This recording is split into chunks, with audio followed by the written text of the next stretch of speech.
ನಮಸ್ಕಾರ ಬಿಪಿಎನ್ ನ್ಯೂಸ್ಗೆ ಸ್ವಾಗತ. ನಾನು ಪೂರ್ಣಿಮಾ. ಈ ದಿನದ ಪ್ರಮುಖ ಸುದ್ದಿ. ವಿವಿಧ ಬೇಡಿಕೆಗಳ ಈಡೇರಿಕೆಗೆ ಆಗ್ರಹಿಸಿ ಆಶಾ ಕಾರ್ಯಕರ್ತರು ಬೆಂಗಳೂರಿನಲ್ಲಿ ಮನವಿ ಸಲ್ಲಿಸಿದರು. ಕೇಂದ್ರ ಸಚಿವೆ ಶೋಭಾ ಕರಂದ್ಲಾಜೆರವರಿಗೆ ಮನವಿ ನೀಡುವ ಉದ್ದೇಶದಿಂದ ಮಲ್ಲೇಶ್ವರಂನಲ್ಲಿರುವ ಸಚಿವರ ಕಚೇರಿಗೆ ಆಶಾ ಕಾರ್ಯಕರ್ತರು ತೆರಳಿದರು. ಆದರೆ ಈ ವೇಳೆ ಸಚಿವರು ಕಚೇರಿಯಲ್ಲಿ ಹಾಜರಿರಲಿಲ್ಲ. ಇದರಿಂದಾಗಿ ಆಶಾ ಕಾರ್ಯಕರ್ತರು ತಮ್ಮ ಮನವಿ ಪತ್ರವನ್ನು ಸಚಿವರ ಆಪ್ತ ಕಾರ್ಯದರ್ಶಿಗೆ ಸಲ್ಲಿಸಿದರು.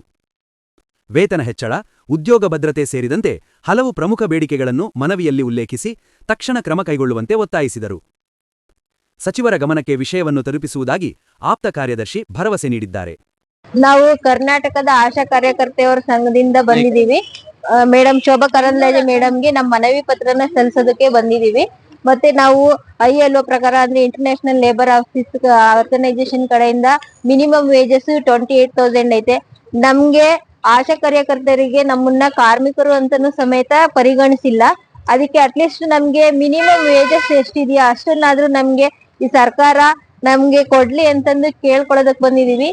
ಈ ಅಧಿವೇಶನ ಇರೋದ್ರಿಂದ ನಮ್ ಬಗ್ಗೆ ಮೇಡಮ್ ಶೋಭಾ ಕರಂದ್ಲಾಜೆ ಮೇಡಮ್ ಎಲ್ಲಾ ಕರ್ನಾಟಕದ ಎಲ್ಲಾ ಆಶಾ ಕಾರ್ಯಕರ್ತೆಯರ ಪರವಾಗಿ ಧ್ವನಿ ಎತ್ತಲಿ ಅಂತಂದೇಳಿ ಅವರಿಗೆ ಮನವಿ ಪತ್ರನ ಕೊಡ್ತಾ ಇದೀವಿ. ಮೇಡಮ್ ನಮ್ ಬಗ್ಗೆ ಕಾಳಜಿ ವಹಿಸಿ ನಮ್ ಬಗ್ಗೆ ಅವರು ಧ್ವನಿ ಎತ್ತುತ್ತಾರೆ ಅನ್ನೋ ಒಂದು ಭರವಸೆಯಿಂದ ಈ ಪತ್ರನ ಅವರು ಪಿ ಆಗಿರ್ತಕ್ಕಂತ ವೆಂಕಟೇಶ್ ಸರ್ ಅವ್ರಿಗೆ ನಾವು ನೀಡ್ತಾ ಇದೀವಿ. ಬೇಡಿಕೆ ನಮ್ದು ಆಶಾ ಕಾರ್ಯಕರ್ತೆಯರು ಈಗಾಗಲೇ ಕೇಂದ್ರ ಸರ್ಕಾರದಿಂದ ಜುಲೈ 25, 2025ರಲ್ಲಿ 1,500 ಮತ್ತು ಇತರ ಕಾಂಪೊನೆಂಟ್ಗಳ ಹೆಚ್ಚಳವನ್ನು ನಿವೃತ್ತಿ ಇಡಿಗಂಟನ್ನು ಕೂಡಲೇ ಬಿಡುಗಡೆ ಮಾಡಬೇಕು.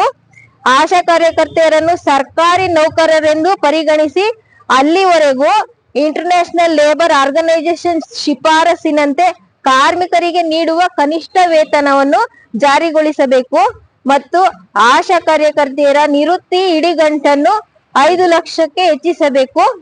ನಿವೃತ್ತ ಆಶಾ ಕಾರ್ಯಕರ್ತರಿಗೆ ಪಿಂಚಣಿ ಘೋಷಿಸಬೇಕು. ಸರ್ ವೆಂಕಟೇಶ್ ಸರ್ ಅವರು ಶೋಭಾ ಕರಂದ್ಲಾಜೆ ಮೇಡಮ್ ಅವರ ಪಿ ಆಗಿರ್ತಕ್ಕಂತ ವೆಂಕಟೇಶ್ ಸರ್ ಅವರು ನಮ್ಮ ಮನವಿ ಪತ್ರನ ಸ್ವೀಕರಿಸ್ತಾ ಇದ್ದಾರೆ. Thank you sir. ಧನ್ಯವಾದಗಳು.